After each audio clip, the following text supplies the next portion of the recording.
I would have got you comfier seats, gents, but that sofa is really bloody heavy, so I do apologise. Okay, so we're going to put the questions to you guys on the floor in a moment, so have a think about what questions you want to make. In the meantime, Hugh, you were a Gamorrean god, have I got that right? And I read that they spelled your name wrong in the end credits of the film. How did that come about, do you know? Yeah, you know when the credits go up, sitting there watching the first preview, and then it said Hugh Spice, it was Hugh Spirit. So just fame out of the window, never mind. Anyway, about 4 years later, I left the country and went to work in Hamburg for a musical for a couple of months, and I basically ended up staying 15 years in Hamburg. And I came back to Britain, and I knew nothing about Star Wars. I didn't know anything about Comic Cons. And I've been back about 4 years, and I received a letter from someone who found out what my real name was, and he traced me through the electoral roll. And he said, "Do you know people all over the world are looking for you?" And I go, What are you talking about? Anyway, I met up with him, and he introduced me to this whole thing. I knew nothing. And that was the beginning, and that was about 7 years ago. So yeah, so my name kept me in total obscurity for all that time. Yeah, my name keeps me in obscurity as well, unfortunately, although I have just learned there's 2 Dan Maddoxes, so I didn't know that, but thank you for that. Toby, thank you for joining us today. You were the puppeteer for Jabba the Hutt. One of, was it 3 or 4? That's a long story. In the close-up, there are 2 of us inside. I'm doing the left hand, the head and the tongue, and Dave Barker's doing the right hand and the mouth, and all the dialogue in English. On a wide shot, we'd have a 3rd person in the back, one of the time bandits, who would wave the tail around. So that's 3 people inside. Outside, there would be a radio control guy, or 2, doing the eyes and details of the face, and sometimes somebody under the stage doing heavy breathing. So an absolute minimum is 3. And I think when he was dying, there were 7 people working. So it's a team puppet, it's really quite complicated. And I also read that you were a street entertainer before you got into this. So how did you go from street entertainer to puppeteer? Can you tell us a little bit about that one? Yeah, it's a funny thing. All through the 70s, I made a living as a juggler and an acrobat, and did magic and fire eating and all that sort of thing. That included studying mask work and mime and things. And my mime teacher said, "There's an advertisement here for people to do big creatures for the film called The Dark Crystal," which was Jim Henson and the Muppets. And they wanted fit people to work in the really uncomfortable positions of puppets. So I didn't get the job from being in films or being an actor or anything. I literally was an acrobat, and they found me and put me on Dark Crystal. Well, while I was working on Dark Crystal, I learned puppets from Jim Henson and Frank Oz, and I worked on Jim's team, so I was right next to him every day. And by the end of 6 months, I felt I was a film puppeteer. The next film in the same studio was Return of the Jedi. So I didn't even audition for it. I was called in, and they said, "We've seen you doing big creatures on the Dark Crystal.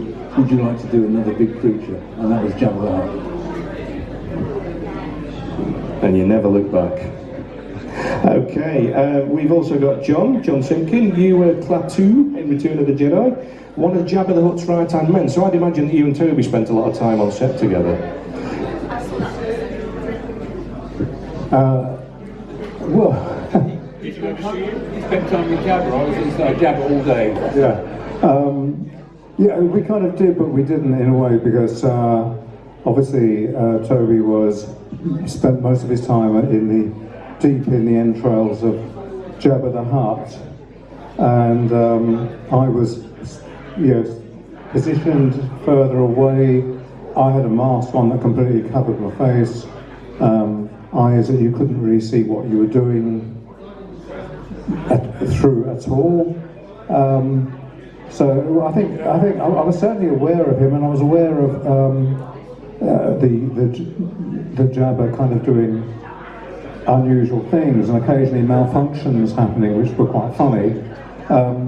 But I've actually got to know him more through doing conventions since then. But it was a great time for me. I found the actual Jabba the Hutt a fascinating creature that looked surprisingly real when you saw it. And it was very exciting just being on that set for me. Excellent, thank you for that. And we've also got Willie Coppin. He played an Ewok in Return of the Jedi, and you've been in Willow and some of the films as well. So, what's your experience of Return of the Jedi? How did you find being a member of that cast? It's fantastic for me because at the time I was 19 years old. I wasn't even thinking of doing any films or anything, and working in a car spare shop in Derby. And one day I phoned, one of our customers phoned me up and said, "Willie, on the local radio they've just made an appeal for people like you for the next Star Wars film." So I phoned the agent up. He said, "Yeah, you sound right, but I do need to see you because I've had people of 5'2" phoning saying I'm small." So I phoned my dad up and he was at work and said, "Dad, can I use Dad's taxi service tonight? I need to go over to Nottingham." And in those days, you couldn't phone your dad up and say, "Can you take me to 20 odd miles tonight in the car," like you can nowadays, where Dad said, "Of course, only 20 miles." So he said, "I'll take you to Nottingham. Why do you need to go?" I said, "Oh, I might be in the next Star Wars film." Yeah. So I went over to the studios, so I went over to Nottingham, saw the agent, and he said, "Yes, you're right, size and everything. I'll arrange for you to go down to Elstree." So a few days later, I was on the train going down to Elstree, and I wasn't the sort of person who said, "Daddy, come with me," but I didn't want to be on the train thinking, "I'm in the money," and get there and say, "Thank you, but no thank you." With my dad working for the railways, he got free passes, so he came down with me. I was in the wardrobe department, they were measuring me up, and with the way they were talking, I thought, the way they're talking, I've got this part. But I thought I was going to have to do something, and so I said, "Have I actually got a part in this film?" They said, "Yeah, of course you have." "Oh, okay." So that was my introduction, and it was brilliant. Excellent, thank you for that. Right, we're going to open the questions to the floor. There's a few of you listening at the moment. Has anybody got a question for any of the Return of the Jedi cast? Anybody want to pop up and pose a question? I've already spoke to him. Well, that's true. There must be one burning down there. No, we're all just happy listening? Yeah. He's thinking, look, he's thinking. Anything. Did you overall enjoy it? Was it a brilliant experience? Did you overall enjoy it? Was it a brilliant experience? I'm going to pose that to the whole cast just to finish up, because I don't think we're going to get many questions from you guys. I think you're happy listening, aren't you? So, overall, your experience of Star Wars and Return of the Jedi, and what it means to you guys 40 years on, for this year, for the anniversary especially. For me, it's fantastic. I hadn't actually seen any of the Star Wars films up until the first day of filming. I was able to go see Empire Strikes Back in the film theatre at Elstree Studios. But working with the likes of Mark Hamill and Harrison Ford, Mark Hamill, he'd walk by a room, see us lot in it, and come in and chat to us. I was up on the set one day, behind camera, chatting to him about when his wife was giving birth when he was doing Empire Strikes Back. So it wasn't just, let's talk about work, and it was talking about personal things. One day when I was overheating because of the costume, people rushed to take my costume off me. When I sort of became conscious of what was happening, Harrison Ford was holding a fan to cool me down. So it's memories like that which will stay with me for the rest of my life. Yeah, for me too, really. I remember walking on the Return of the Jedi set, and it was pretty staggering to see. It really felt special from the beginning, and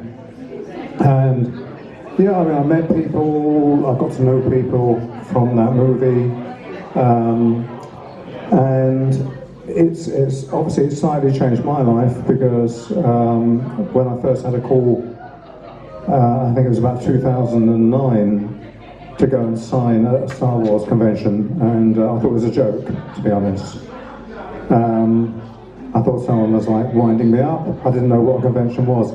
So it's been great. I've travelled, I've met nice people like this, and yeah, it's certainly been a positive thing in my life.